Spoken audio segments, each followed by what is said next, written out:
After living in Paul's house for 5 years, everyone assumed that Paul and I were a couple. After all, we had kissed and felt the warmth of each other's bodies. However, during the coming-of-age ceremony, Paul accepted the confession of the most popular girl at school. Later, someone asked him, "What about Helen?" Paul casually replied, "I had fun, but I found her pretty boring.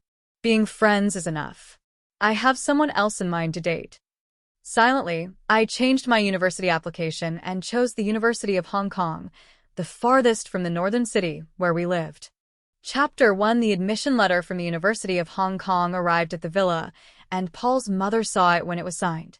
She asked me, "You clearly applied to the university in Northern City with Paul, so why is your admission letter from HKU?"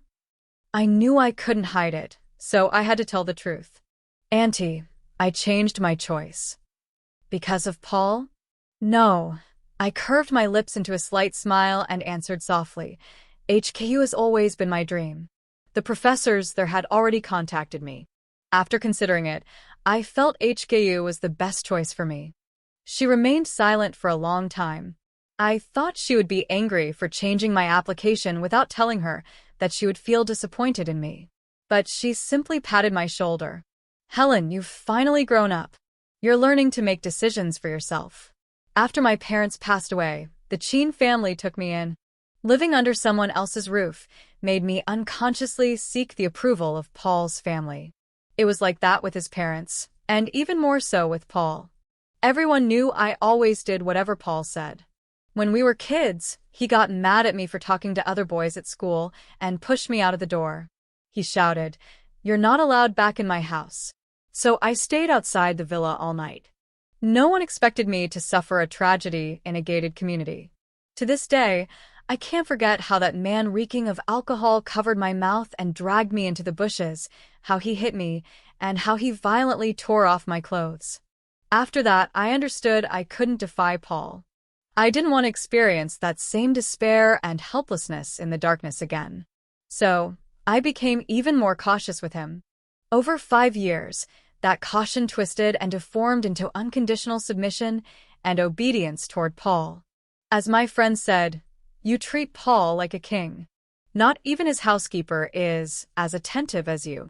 When it came time to fill out university applications, Paul said, "What should we do, Helen? Your score is so high, does that mean we'll have to separate?" Then he added, "I don't want to be far from you." I was wrong. I took his words as an indirect confession, so I followed him and applied to the university in Northern City. But on the night of the coming-of-age ceremony, when Olivia confessed her love to him, Paul glanced at me, raised an eyebrow, and accepted her confession. A friend who knew the truth spoke up for me and asked, "What about Helen?" The room fell into sudden silence. Paul looked at me and replied indifferently, "What am I supposed to do?" Then he said, "Helen and I will always be best friends." That night, I suddenly understood everything. I no longer wanted to stay in Northern City, and I definitely didn't want to be Paul's best friend. So that very night, without telling anyone, I changed my application and applied to the University of Hong Kong, the farthest from Northern City. "Auntie supports your decision to study at HKU," Paul's mother said with a smile. Hearing her support relieved the weight that had been pressing on my heart for days. I sniffled, holding back my emotions. Finally, I made a request. "Auntie, could you not tell Paul about my decision yet?" She understood my concern. "Paul is impulsive. I know you're worried that if he finds out, he'll make a scene and put everyone in an awkward situation. But Helen, you're leaving. Sooner or later, he'll find out." Chapter 2. After receiving my admission letter, I began preparing to go to Harbor City for my studies. While packing my things, I found an old photo of Paul and me. In the picture, Paul had pushed me in front of the camera. I smiled awkwardly, looking both shy and embarrassed. I was so absorbed in looking at the photo that I didn't notice when someone entered my room. Nor did I notice the hand that suddenly reached out behind me. It wasn't until Olivia snatched the frame from me that I reacted. "Is this a photo of you and Paul?" Olivia made no effort to hide her mockery. "Helen, you haven't changed much since childhood. You're still so ugly." She moved her lips without making a sound, but those words echoed louder than if she had said them aloud. Suppressing my shame and anger, I replied quietly, "Didn't your family teach you not to enter someone else's room without permission?" When I reached out to take back the frame, I turned my head and saw Paul standing at my door. He frowned as he looked at Olivia, his tone annoyed. "What are you doing in Helen's room? Get out of here." He hesitated for a moment before entering and forcibly pulling Olivia out. Helen doesn't like people entering her room. Paul was so rough that Olivia stumbled back a few steps. When she finally steadied herself, she shot me a look and smiled mockingly. "Helen invited me in to look at her old photos with you." "Paul, you and Helen are really close with that." She handed the frame to Paul. I had to admit Olivia's ability to lie so naturally. "Olivia, did I invite you in?" "Helen, don't get me wrong.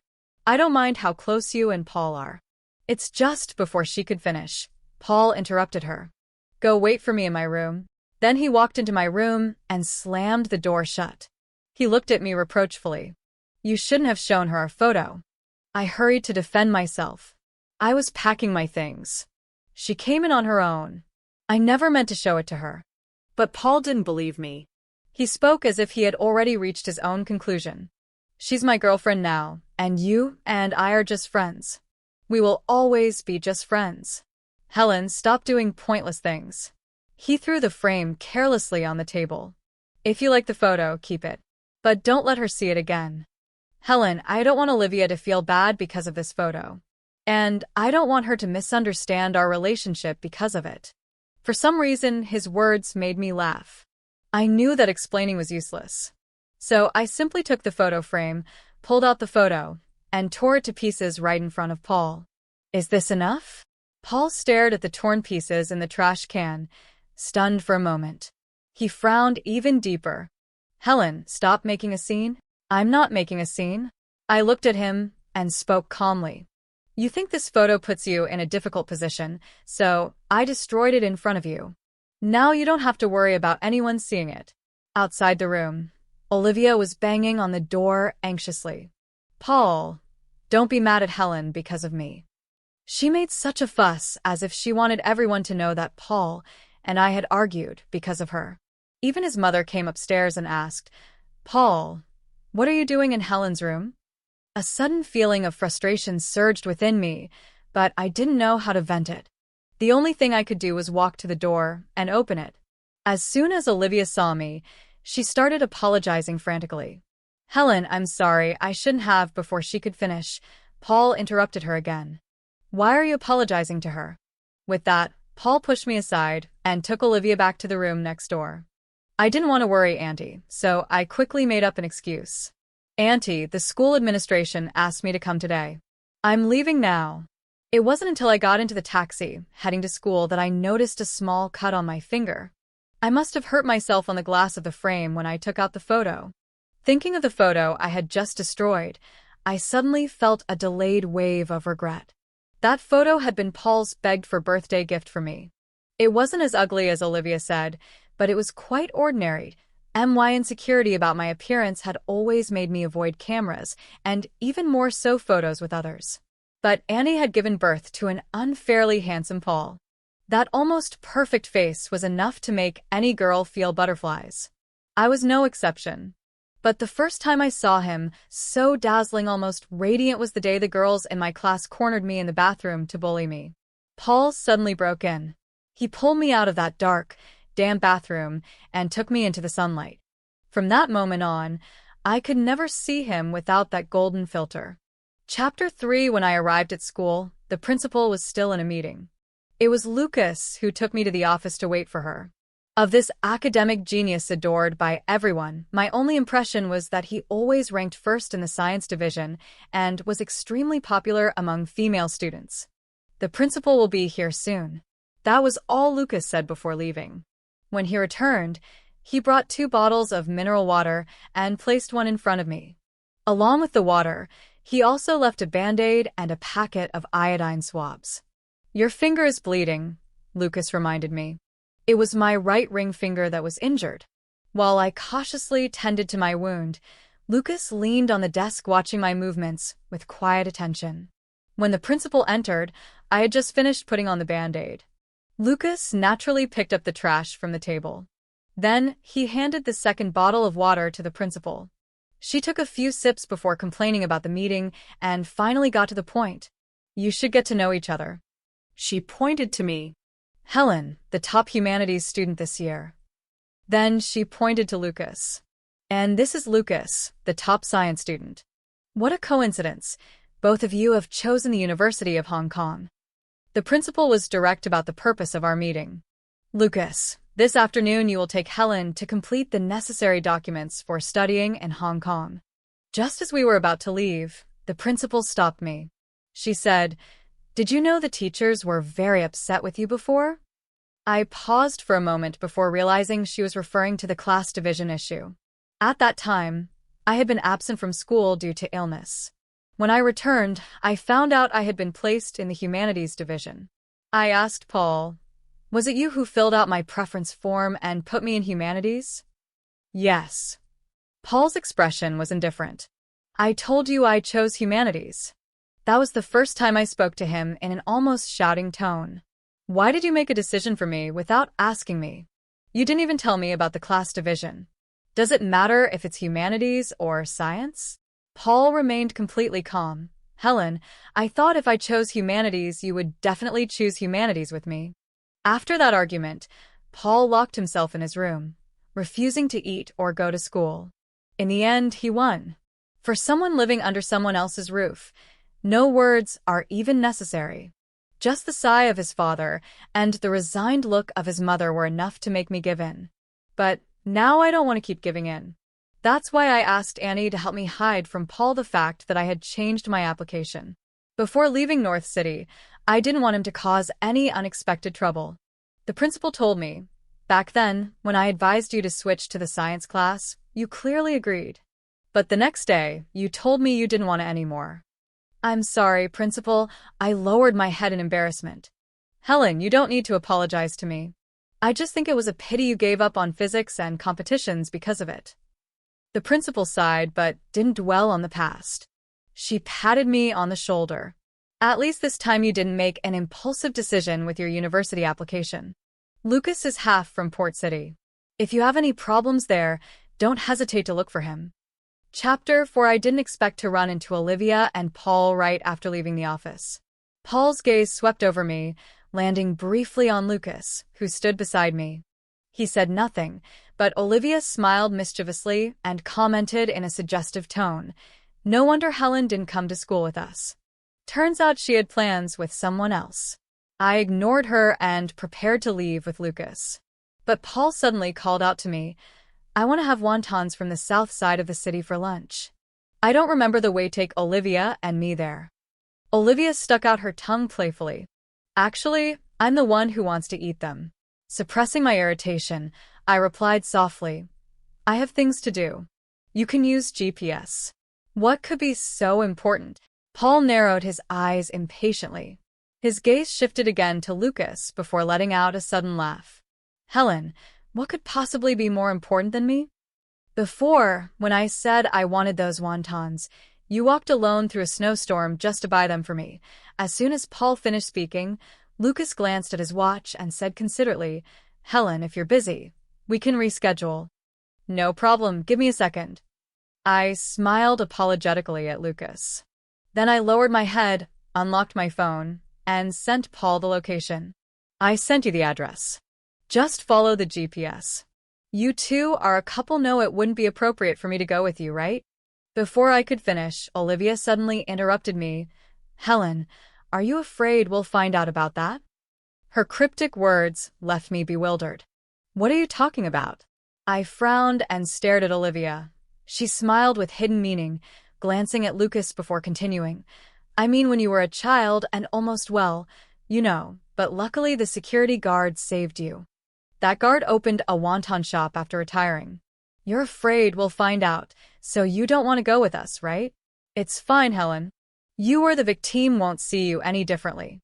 A chill ran through my entire body, starting from my chest. I froze in place. It took me a long time to react before I turned to Paul, incredulous. "Did you tell her?" Paul frowned, and avoided my gaze. Helen, you don't need to feel ashamed. Olivia's fake kindness was so obvious, but some people chose not to see it. I lowered my head, dug my nails into my palm, and desperately tried to contain the storm of emotions churning inside me. I didn't want to confront Paul here in front of everyone, demanding to know why he had told Olivia. I also didn't want to reveal more details and become gossip material. When I turned to leave, I heard Olivia ask, "Did I say something wrong?" Paul's voice was cold. He only replied, "Don't mind her." But in the end, Paul never took Olivia to eat those wontons she supposedly wanted so badly. The south side of the city was quite far from his house. If they had really gone, there was no way Paul would have gotten home before me. "You were out with Lucas for 2.5 hours. What did you do during that time?" As soon as he saw me, Paul started questioning me. I had no intention of answering him, but Paul clearly wasn't willing to let it go. He blocked my path and asked again, "What were you doing?" Suddenly, I realized how terrible he was as a person. After making sure we were alone in the house, I finally spoke softly. "Paul, why did you tell Olivia what happened to me when I was a child?" For a moment, he avoided my gaze, but soon regained his confidence. "Don't change the subject. What did you do with Lucas this afternoon?" Suddenly, I felt exhausted.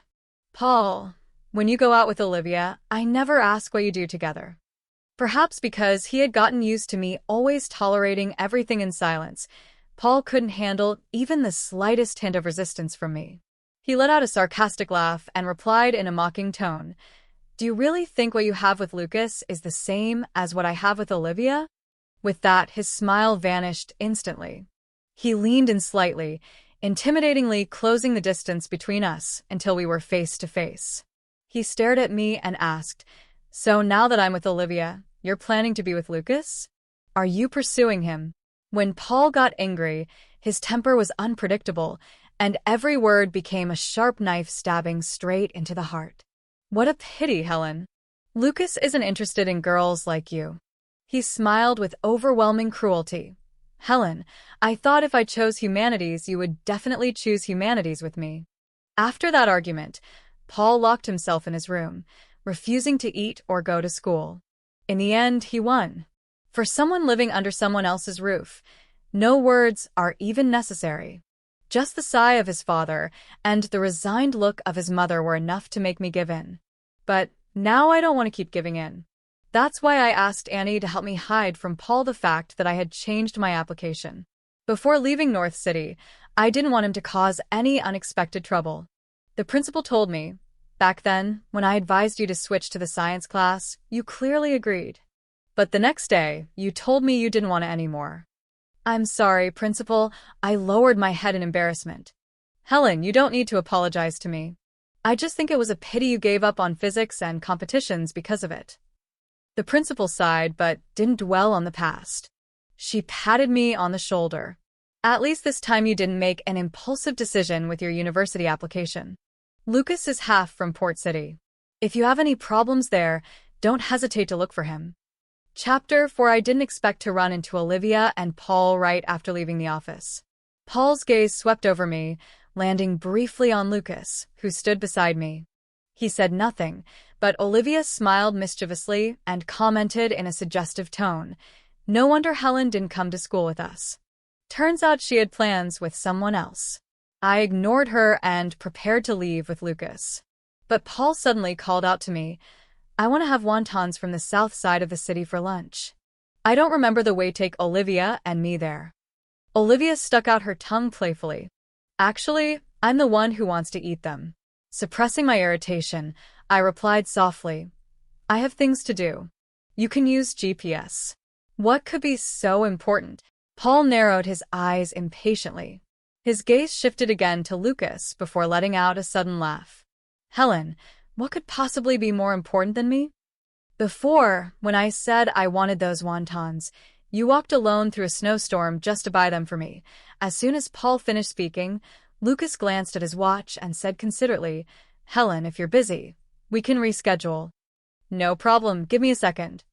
I smiled apologetically at Lucas. Then I lowered my head, unlocked my phone, and sent Paul the location. I sent you the address. Just follow the GPS. You two are a couple, know it wouldn't be appropriate for me to go with you, right? Before I could finish, Olivia suddenly interrupted me. Helen, are you afraid we'll find out about that? Her cryptic words left me bewildered. What are you talking about? I frowned and stared at Olivia. She smiled with hidden meaning, glancing at Lucas before continuing. I mean, when you were a child and almost well, you know, but luckily the security guard saved you. That guard opened a wonton shop after retiring. You're afraid we'll find out, so you don't want to go with us, right? It's fine, Helen. You or the victim won't see you any differently.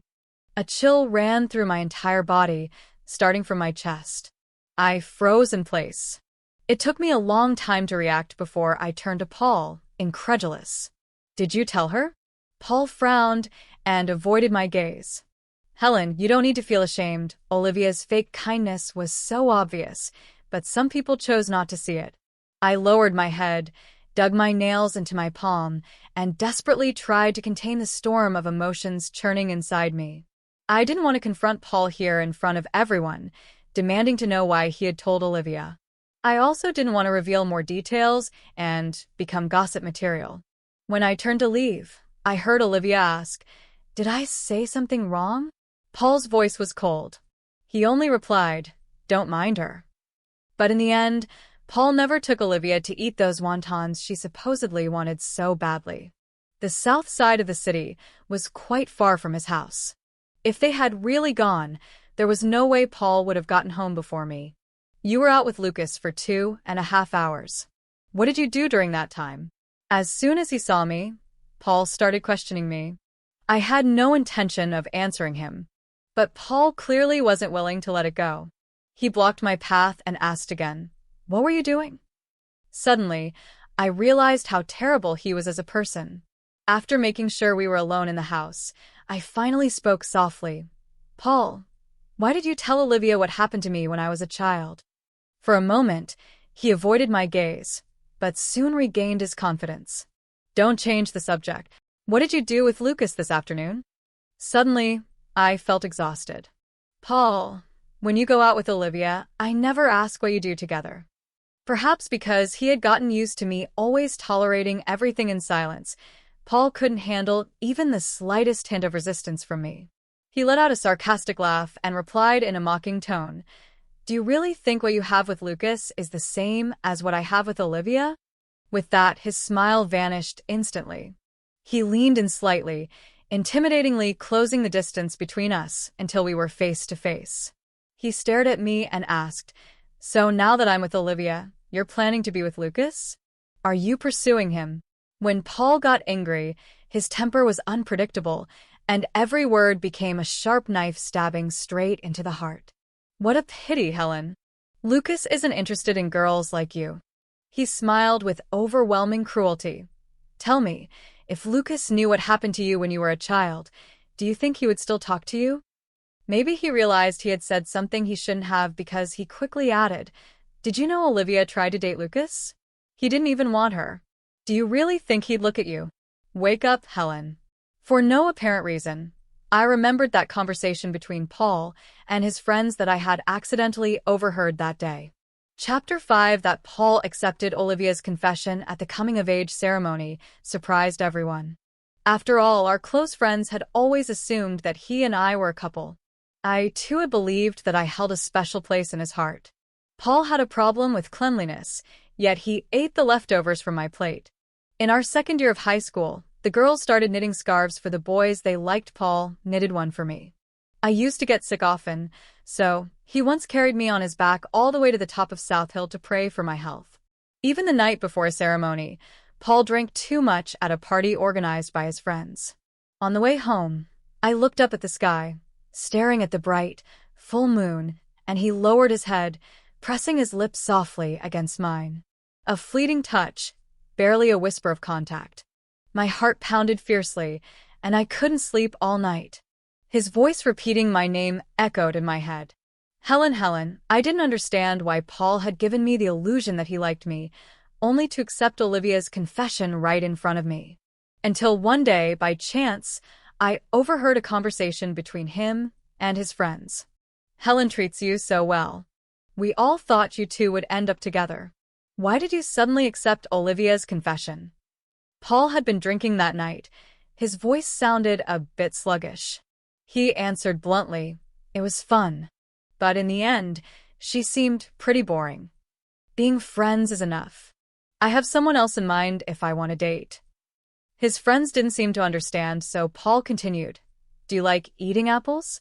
Helen is like an apple. Everything about her is fine, but she's too ordinary. When she's next to Olivia, the difference is too obvious. In that situation, any man would choose Olivia, don't you think?" Olivia had both beauty and figure. Everyone agreed. She was the most attractive girl at school. Amid the noise and conversation, I turned my head and looked at my reflection in the mirror. For the first time, I felt completely disappointed in my own appearance. Paul looked at me, seeing my stunned expression, and repeated, "Helen, wake up already." I didn't say a word. I simply raised my hand and slapped him with all my strength. "Are you crazy?" Paul wore an expression of utter disbelief. "Helen, Lucas isn't interested in you. Why are you acting so crazy towards me?" I didn't even understand why I was so angry. After that, Paul and I gave each other the cold shoulder for a long time. I had been living in his house for 5 years, and although we had argued before, I always worried about avoiding awkward situations, especially about his uncle and aunt noticing something wrong between us. Normally, I would never let more than a day pass before being the one to give in and seek reconciliation with Paul.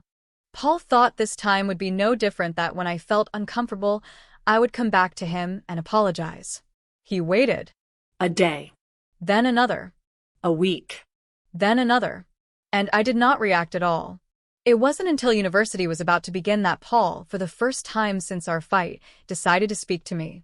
"Helen, I think I have a fever." He took my hand and placed it on his forehead. I pulled away immediately. "If you're sick, take medicine." Just as I was about to go to my room, Paul grabbed me again. "Are you planning to ignore me forever? Helen, you're really cruel. Before, when I got sick, you worried about me more than my own mother. And now the only thing you can say is take medicine." Paul had always been good at slapping me and then offering me candy.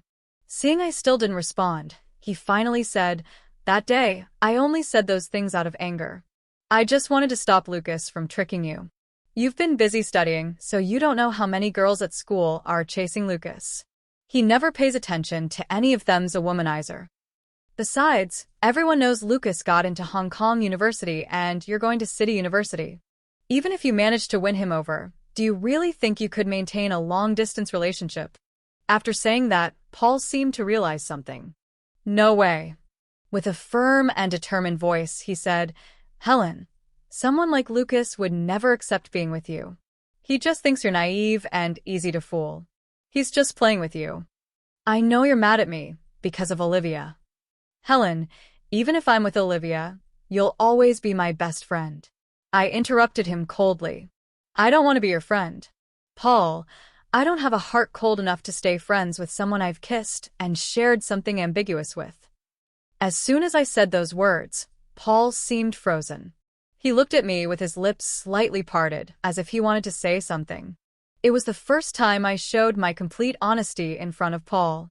I must admit, deep down, I still held on to a tiny bit of hope. But that hope was like the sunset outside the window, and in the moment the last glimmer of light disappeared completely, I let out a sigh of relief. Then, without saying anything else, I turned and went upstairs. Chapter 6. After returning to my room, I organized the documents necessary for my move to Hong Kong. It wasn't until I realized I had left my phone downstairs that I came out of my room. Just as I was about to go down, I saw Paul standing there, still holding my phone. Upon hearing the door open, he looked up at me. His expression was hard to read, and his tone was laced with barely contained frustration, almost gritting his teeth as he spoke. "HKU starts on the 1st. Why are you going to Hong Kong on that day?" I wasn't sure what upset me more, the fact that he had gone through my phone without permission, or the fear that he had discovered I had changed my university application. My heart pounded as I quickly stepped forward to snatch my phone back, but Paul dodged with ease. We both knew each other's passwords. At that moment, the screen showed my flight information. Paul stared at it and asked again, "Why are you going to Hong Kong?" I pressed my lips together in silence. Then I heard him continue coldly, "Don't tell me you're going there just to say goodbye to Lucas." His words eased my tense heart a little. No. I had barely said that when a notification popped up on my screen again, lighting it up. It was a message from Lucas. "You forgot something in my car. I can bring it to you now." Attached was a photo of the small keychain I always hung on my bag. Paul's expression, which seemed to have relaxed a little, visibly tensed up again. "Did you go out with him this afternoon?" "It's none of your business." I reached out again to take my phone. "Give it back." But once again, he dodged easily. Paul looked at me and suddenly let out a cold laugh. Right in front of me, he replied to Lucas. "Okay." Then with a mocking smile, he added, "If you don't want to tell me, I'll just ask him directly." He had always been like this, possessive, domineering. I was caught between anxiety and anger, but there was nothing I could do against his strength. At that moment, the doorbell rang. Paul shot me a sarcastic look before turning to answer the door. It was Olivia. "Why didn't you pick up your phone? Did you forget about tonight's class reunion?" She turned and smiled when she saw me. "Helen, why don't you come with us?" I had never been fond of group gatherings and preferred to keep my distance. Olivia seemed to know I was about to decline. She clung sweetly to Paul's arm, swaying it gently. "Paul, tell Helen to come with us, okay?" Paul hugged her and glanced at me, giving a command. "Come with us. I'll give you your phone back when you get in the car." With that, he left with Olivia. I had no choice but to follow them. When he saw me getting into the car, Paul smiled smugly and tossed my phone at me like he was doing me a favor. The message he had sent earlier couldn't be unsent. The only thing I could do was edit my explanation. Something came up suddenly, so I had to go out. "I'll pick it up tomorrow." I waited a long time, but Lucas never replied. "Helen, stop looking at your phone." Olivia's voice suddenly sounded beside me. "Come play with us." She and a few girls were playing Truth or Dare. "You girls go ahead," I declined. But just as I said that, Olivia accidentally knocked over the glass in front of me. Even though I reacted quickly and tried to dodge, my dress still got stained. "Oh no, Helen, I'm so sorry. I'm so clumsy," Olivia apologized. But the smile on her face was too intentional, tinged with barely concealed provocation. I felt something was off, but in the end, I chose to remain silent. I quietly stood up and left the private dining room. While I was rinsing the stain from my dress in the bathroom, I overheard someone mentioning my name. "Who doesn't know Helen's in love with you? She bought a ticket to Hong Kong and made sure you saw it clearly. She's just using Lucas to provoke you." The person speaking was one of Paul's closest friends. Paul had been restless all night, but at that moment, as if finally convinced, he let out a sigh of relief. Leaning against the wall, his sharp features stood out under the warm golden light. "These little games are so boring." His friend teased, "She's doing it because she likes you." Paul let out a mocking laugh. "A lot of people are in love with me." I lowered my gaze, pretending I hadn't heard anything, and continued calmly scrubbing the stain on my dress. Just as I stepped out of the bathroom, I saw a message from Lucas. "My phone died. I just turned it on. Are you at Hingshin? I heard your class is having a reunion there tonight. Wait for me, I'm on my way." The message had been sent 10 minutes ago. I replied, "Okay, I'll wait for you at the entrance." Right after I pressed send, I looked up and saw Olivia approaching with a sweet smile. "Helen." She said my name softly, then sat down next to me with the confidence of someone who thought they were in control. "When you saw Paul and me kissing in the car, how did it feel?" Olivia looked at me with a malicious smile. Seeing I didn't respond, she let out a light laugh. "Everyone knows you like Paul, but what a pity Paul can't stand ugly girls. He said kissing an ugly girl would give him nightmares." If this had been before, her words probably would have hurt me or made me furious. But now, I just looked at her calmly. "Oh, really? Olivia, ever since you and Paul got together, I haven't done anything to interfere with your relationship. So you have no reason to keep picking on me. Besides, I stopped liking him a long time ago. Just after I spoke, I saw Lucas arrive. I stood up and walked toward him. Lucas pulled something from his pocket and handed it to me. It seemed important to you, so I wanted to return it as soon as possible. I took it and thanked him softly. That little keychain had been a gift from Paul years ago, with a protective charm inside that he had personally asked for me. I had carried it with me ever since, never once letting it go. It looked so old. Olivia appeared again. Seemingly out of nowhere, I noticed she was holding a glass of juice in her hand and instantly became alert. Sure enough, a second later the juice flew in my direction. Luckily, Lucas reacted in time and pulled me aside. But the keychain, once a soft pale pink and white, was now stained a vivid orange, dripping with liquid. I stood frozen in place. Lucas shot Olivia a cold glare and said sharply, "If you can't hold a glass properly, maybe you should go to the hospital and have your hands amputated." Then, unfazed, he handed me some napkins to dry my hands. "The keychain will need to be washed." I looked down at the ruined plush in my hands, saying nothing. As before, Olivia apologized again with that fake sweet tone. "Helen, I'm really just so clumsy." She had been clumsy far too many times. I lifted my head to look at her and suddenly smiled, accepting her apology with kindness. "It's all right." With that, I walked over to the counter, picked up an entire jug of orange juice, and poured it directly over Olivia. "Oh, I'm sorry, that was an accident too. Olivia, you won't be mad about this, right?" I had always been known for my good temper. Olivia never expected me to retaliate so directly. She stood frozen for a few seconds before bursting into tears and screaming. More and more people gathered to see what had happened. When she saw Paul, Olivia ran toward him crying and complaining. It was Helen and Lucas. How could Helen team up with someone from another class to bully me? Paul only gave her a brief glance before turning his gaze to Lucas and me. "Apologize," he said coldly, his eyes filled with anger. But Lucas and I simply ignored him. Lucas picked up a clean towel from a nearby waiter. "Give me the plush, let me clean it a bit." I shook my head. "No need. It's not important."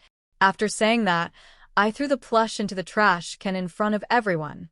"Sorry for making you come all the way here." Lucas smiled indifferently. "I only brought it because it was yours." At the time, I didn't think too much about the meaning behind his words. Being ignored only made Paul angrier. "Helen, if you don't apologize, don't even think about coming home." It was the second time I had heard him say those words. Growing up, Paul must have realized how sensitive I was because he had stopped using threats like forbidding me to return home. But now, because of Olivia, he didn't care at all about how I felt.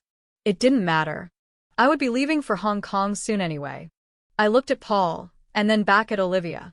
Then I curved my lips into a smile and mimicked her tone from when she had once apologized to me. "Oh, I'm so sorry, Olivia. I didn't mean to." "Of course you did it on purpose," Olivia shouted furiously. But who cared about her? I turned to Paul. "I've apologized. Can I leave now?"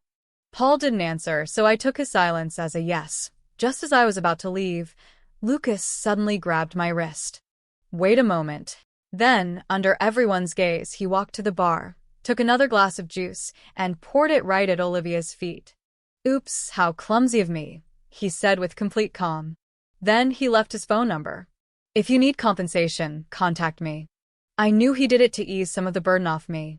Paul would never allow Olivia to be humiliated. And, as expected, he tried to punch Lucas, but Lucas dodged with ease. Hands in his pockets, he looked at Paul and said indifferently, "Less green tea, more dignity." Then he left with me. On the way home, I told Lucas, "I'm changing my ticket. I'll leave for Port City sooner." Lucas didn't ask why. He simply replied, "All right, I'll go with you." Then he asked, "When do you want to leave?"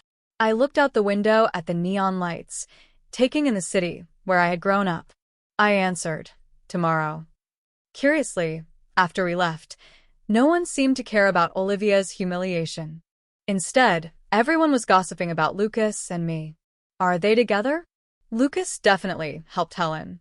I heard they've been seen together all summer. How cute. With each comment, Paul's expression grew darker. One of his friends quickly said, "What nonsense are you talking about?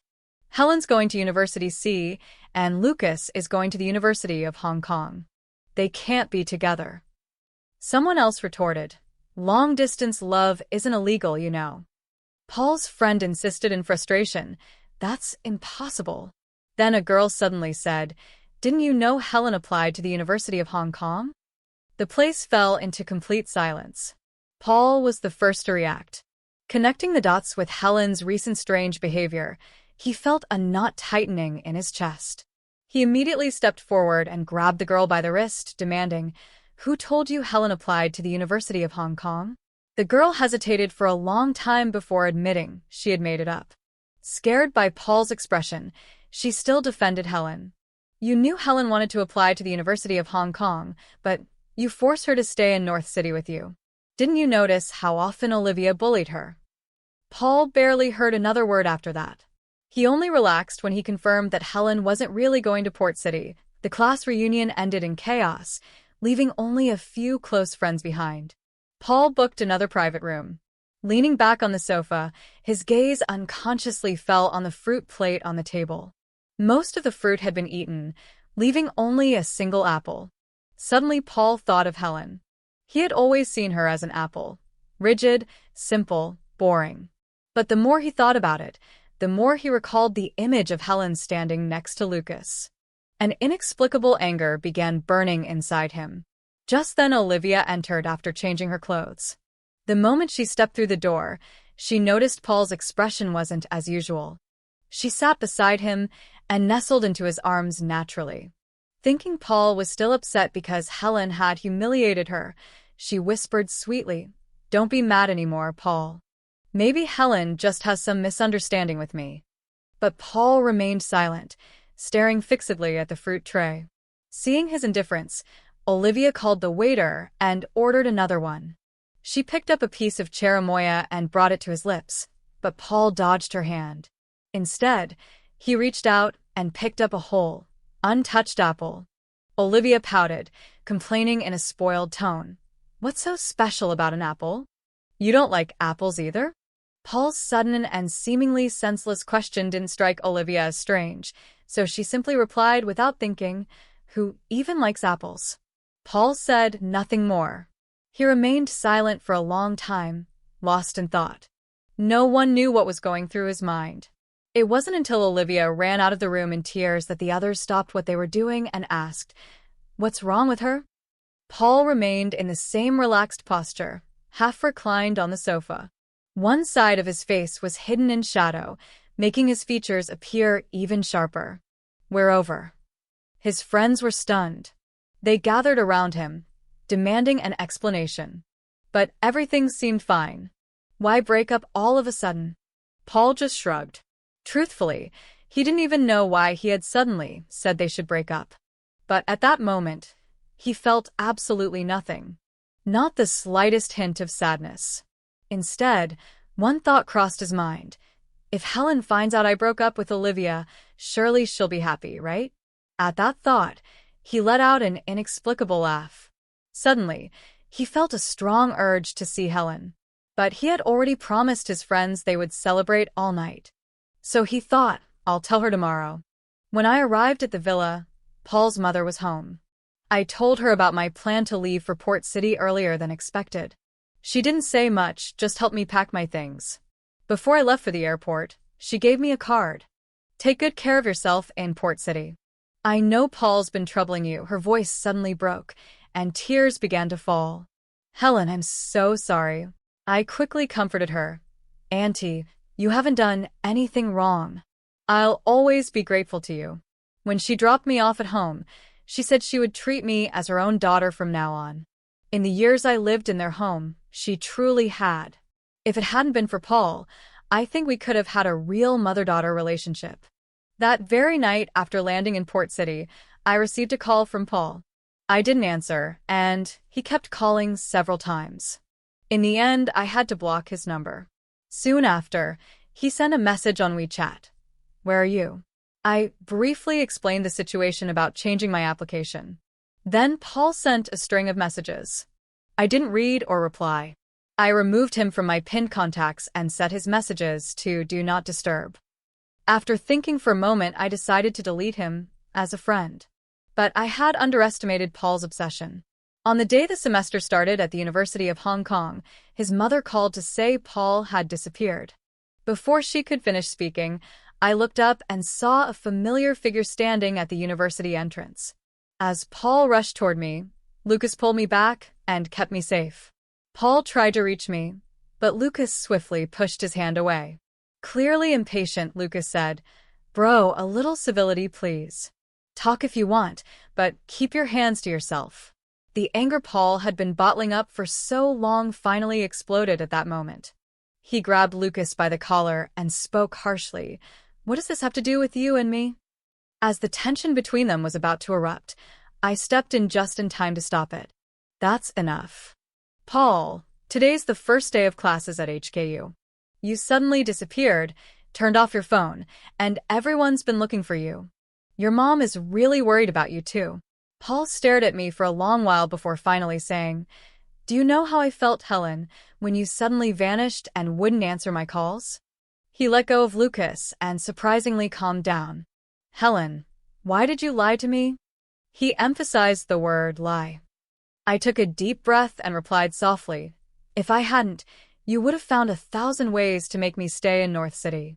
Paul curled his lips, almost forming a mocking smile. "Helen, don't make me seem so despicable." I answered, "But that's exactly how you've been. You were like that when you made me cut ties with my male friends and again during the class division." Paul seemed lost in thought. Those things had truly happened, and he suddenly seemed to realize something. After a moment of silence, Paul spoke. "I just didn't want to be separated from you."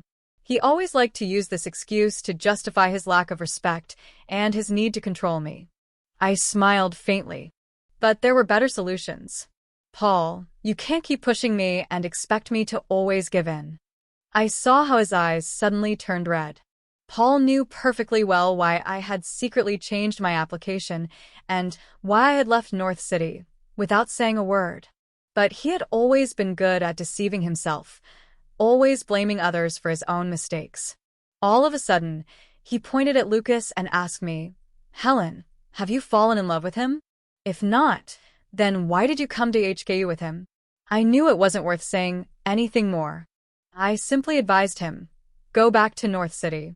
Your mom already arranged for you to take a leave from school. It's not too late to return now." When we entered the campus, Paul stubbornly followed me. He wasn't willing to accept it. "Unless you come with me." But he was stopped by security at the school gates. "Sir, visitors who aren't students need an appointment to enter." After that, Paul blocked me outside the campus for several days until his parents came to Hong Kong and took him back. During the winter vacation of my first year, I applied to stay on campus. When Annie heard, she didn't say much. She understood why I didn't want to return to North City. Before the year ended, I used the money I earned from my part-time job to buy some souvenirs from Hong Kong and sent them to North City. After Auntie received the package, she called me. We chatted for a while, and towards the end, she mentioned that Paul hadn't gone to HKU. He said he wants to repeat the year and try again to get into HKU to be with you. Your uncle and I tried to persuade him, but we couldn't change his mind. We had no choice but to let him do what he wants. Auntie continued, "During New Year's, all your roommates are going home. Don't you feel lonely being alone?" I smiled. "I have a friend from Hong Kong. He invited me to spend New Year's with his family." "Is it Lucas?" "I've heard about him." "Yes." Not wanting her to worry, I lied. Lucas had indeed invited me to spend New Year's at his home, but I had declined. Luckily, some restaurants in Hong Kong stay open on New Year's Eve. After dinner, Lucas called to ask if I had time. There was a lot of noise on his end, and I couldn't hear what he said. After a moment, the noise quieted. "Sorry, there are little kids at home. It's very noisy." I smiled and assured him, "It's fine. What did you say earlier?" "I didn't catch it." He replied, Do you want to go to Victoria Harbor to watch the fireworks? Don't you need to be with your family? It seemed like Lucas was also smiling. They don't need me. I spent my first New Year's Eve in Hong Kong with Lucas. When the New Year's bells rang and the fireworks lit up the sky, Lucas looked down at me and said, "Helen, Happy New Year." I replied, "Lucas, Happy New Year." The next time I saw Paul was the following summer. I heard he had failed the college entrance exam and that his father had already arranged for him to study abroad. Before leaving, he came to Hong Kong to visit me. Only a year had passed, but I barely recognized him. Paul had lost a lot of weight, and his carefree, confident expression was gone. He had changed so much that he no longer resembled the Paul the first remembered. We met in a private restaurant. The atmosphere was quiet, and the silence between us didn't feel as awkward as it might have. When the steamed egg arrived, Paul moved the dish in front of me. "You've always liked steamed eggs since you were little." He scooped a spoonful and put it in my bowl. When he saw I wasn't eating, he asked, "Why aren't you eating it?" I smiled and said, "I haven't liked it for a long time."